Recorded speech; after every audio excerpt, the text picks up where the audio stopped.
नाज़रीन अस्सलाम वालेकुम। नाज़रीन, आज मैं मौजूद हूँ डॉक्टर मोहसिन मसूद साहब के साथ, जो कि बड़े मशहूर गैस्ट्रोएंटेरोलॉजिस्ट हैं, जे रोड पे प्रैक्टिस कर रहे हैं। तो आज हम पब्लिक अपनी इंफॉर्मेशन के लिए एक दो चीज़ें शेयर कर रहे हैं, बड़ी कारआमद चीज़ें, आपने बहुत कम सुनी होगी। मैं डॉक्टर साहब से कुछ सवाल करने लगा हूँ। जो शुगर के मरीज हैं और साथ मैदे का भी उनको मसला है, वो अपनी दवाई और खुराक इन चीज़ों को कैसे एडजस्ट कर सकते हैं, हम डॉक्टर साहब से इस पर बात करेंगे आज। अस्सलाम वालेकुम सर। वालेकुम। डॉक्टर साहब कैसे हैं आप? ठीक है सर।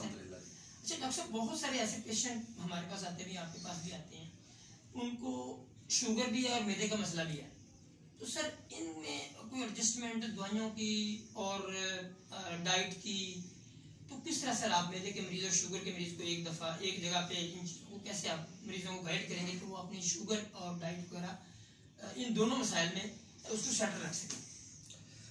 पहले तो बहुत शुक्रिया आपका, आपने मुझे मौका दिया कि इस जो पब्लिक अवेयरनेस टॉक है इसके ऊपर मैं बात कर सकूं।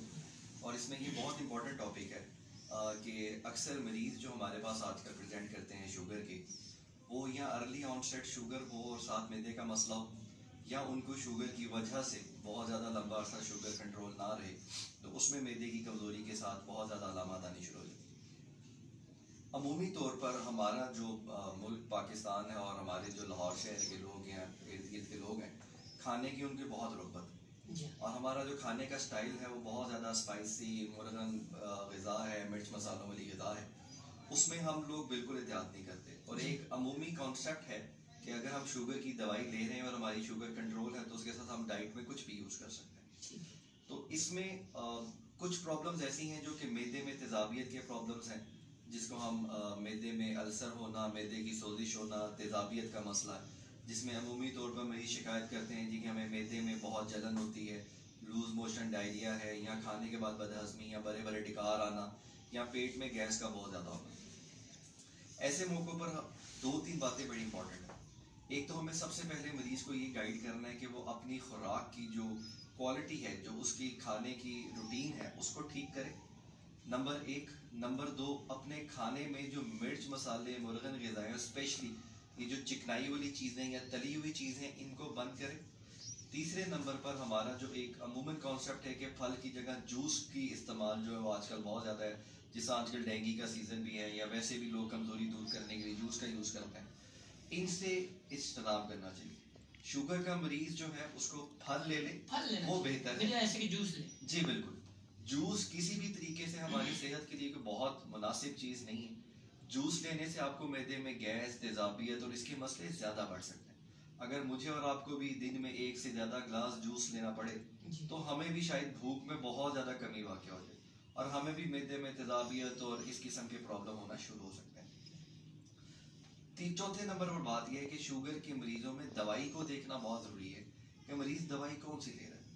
अमूमी तौर पर जो मेटफॉर्मिन या ग्लूकोफेज टाइप चीज़ जो है, या ऐसा सॉल्ट है, जब मैदे में गैस, तेज़ाबियत, लूज मोशन या ऐसे प्रॉब्लम हो, तो वो वाली दवाई सूट नहीं कर रही होती। बहुत से मरीज हमारे पास ऐसे आते हैं कि शुगर तो कंट्रोल होती है, दवाई में वो मेटफॉर्मिन या ग्लूकोफेज वाला सॉल्ट ले रहे होते हैं, पर मैदे की दवाई के बावजूद भी पेट में गैस, बदहज़मी और ये वाले प्रॉब्लम कंट्रोल नहीं हो रहे होते। उसमें फिर हमें उस मैदे की दवाई को एडजस्ट करने से पहले शुगर की दवाई को एडजस्ट करना बहुत जरूरी है। ठीक है। उसमें हमें मेटफॉर्मिन या ग्लूकोफेज वाली दवाई को निकालना पड़ता है। तो दवाई आप चेंज कर देंगे? दवाई चेंज करना हम उसको मजबूरी समझते हैं, उसके बगैर वो ठीक नहीं हो सकती। और इसमें हमें बहुत ज़्यादा मेहनत की ज़रूरत भी नहीं है। उसको हम जितना जल्दी एडजस्ट कर लेंगे, उतनी जल्दी मैदे के प्रॉब्लम्स ठीक हो जाएंगे।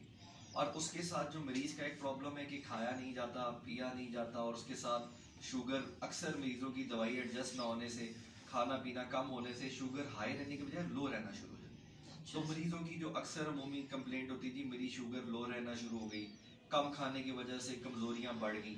अब जब आपका खाना पीना कम होगा तो शुगर की दवाई भी एडजस्ट होगी।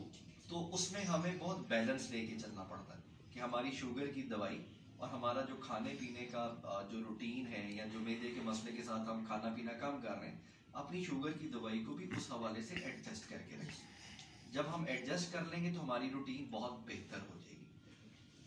उसके बाद अमूमी है जी, हम एडवाइस करते हैं कि छोटा खाना ले, वक्तन फवक्तन ले, एक वक्त पेट भर के खाना ना खाए, ताकि हम एकदम जब खाना खाते हैं तो मैदे में तदाबियत, गैस और इसकी कैफियत बढ़ जाती है। अगली बात हम पेशेंट्स को गाइड करते हैं कि आपके रात के सोने में और रात के खाने में कम से कम 3 घंटे का वक्फा हो। हमारी जो रूटीन है कि हम रात का खाना खाते हैं और दवाई खाई और हम सोने चलेंगे, ये बिल्कुल ठीक नहीं। इससे दवाई का टाइम भी मैच नहीं करेगा, स्पेशली वो लोग जो इंसुलिन लेते हैं, और हमारा जो एक अमूमी मैदे के मसले हैं वो भी फिर ठीक नहीं होंगे। सो एक जनरल कॉन्सेप्ट लोगों को बताने की ज़रूरत है कि आपके रात के खाने में और जो आपका सोने का टाइम है, इसमें एटलीस्ट 3 आवर्स 3 घंटे का वक्फा होना चाहिए। और आपकी इससे बहुत ज़्यादा सारी रात आपका मैदा ठीक काम करेगा, दिन में ठीक काम करेगा, और आप एक रात में बहुत हेल्दी स्लीप ले सकेंगे। बिल्कुल ठीक है। तो डॉक्टर साहब कोई डाइट ऐसी बताएं जो शुगर के मरीजों के लिए मैदे के साथ ये मसले हैं, थोड़ा सा कोई गाइड कर सकते हैं? उसमें हम जो चंद चीज़ें हम बड़ी इंपॉर्टेंट बताना चाहते हैं। कुछ चीज़ें हैं जो हमें वैसे ही डाइट में सूट नहीं करती, वो उसके लिए शुगर का मरीज हो या कोई भी हो, वो उसको अवॉइड करें। कुछ लोग फिश से एलर्जिक होते हैं, कुछ लोग चिकन से एलर्जिक हैं, कुछ लोग वीट एलर्जी हैं, कुछ लोगों को चावलों से एलर्जी होती है, वो उस चीज़ को मिट कर लें। अगर हम सिर्फ शुगर के हवाले से बात करें तो हमने जिस तरह पहले बात की कि फ्रूट्स का यूज़ कर लें पर जूस यूज़ ना करें। शुगर में किसी भी चीज़ को हम एब्सोल्युटली नॉट वाली बात नहीं करते कि सब कुछ बंद है, हम उसकी क्वांटिटी और मिकदार को स्पेसिफाई करते हैं। ठीक है। मिसाल के तौर पे अगर हम चाहते हैं कि हम एक सेब लेना चाहते हैं, तो हम जूस की बजाय एक इतनी सी थाली अपने हाथ के साइज से आप रफली आइडिया कर लें, क्योंकि कैलकुलेट करना तो एक आम आदमी के लिए मुश्किल है कि वो कितनी शुगर ले लें, तो एक हाथ के मिकदार के मुताबिक वो आधा सेब ले ले। इसी तरह वो अमरूद, आड़ू, पपीता वगैरह जो है, इन फलों को ले ले। उसके बाद खाने में वो अपना चावल या रोटी जो है उसको यूज कर ले, पर उसको डेली बेसिस पे ना करें और अपनी क्वांटिटी को थोड़ा कम कर ले। चावल लेना चाहता है तो कोशिश करे कि बॉइल्ड राइस ले, उबले हुए ले, ताकि उसका जो शुगर कंटेंट है या वो जो उसका मिठास है वो निकल गई होती। इसी तरह हम कोशिश करते हैं कि वाइट मीट लें, यानी चिकन ले लें, और हम फिश, लेकिन फिश सालन की सूरत में बनी हुई, फ्राइड नहीं, मिर्च मसाले के बगैर, उन चीज़ों को यूज़ करें।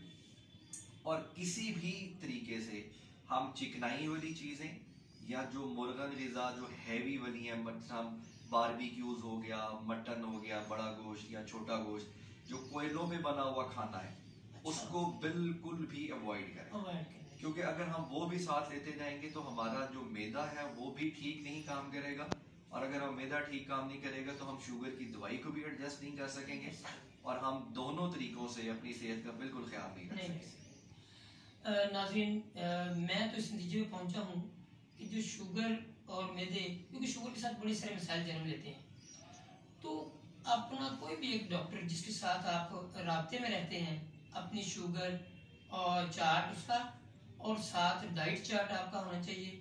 और जो जितने ये चीज़ें हैं आप अपने तौर पे इसको मैनेज नहीं कर सकते, लिहाजा किसी भी अपने फिजिशियन को दिखाना हो, उनसे ये मशवरा वीकली नहीं तो कम से कम मंथली एक दफ़ा ज़रूर करना चाहिए।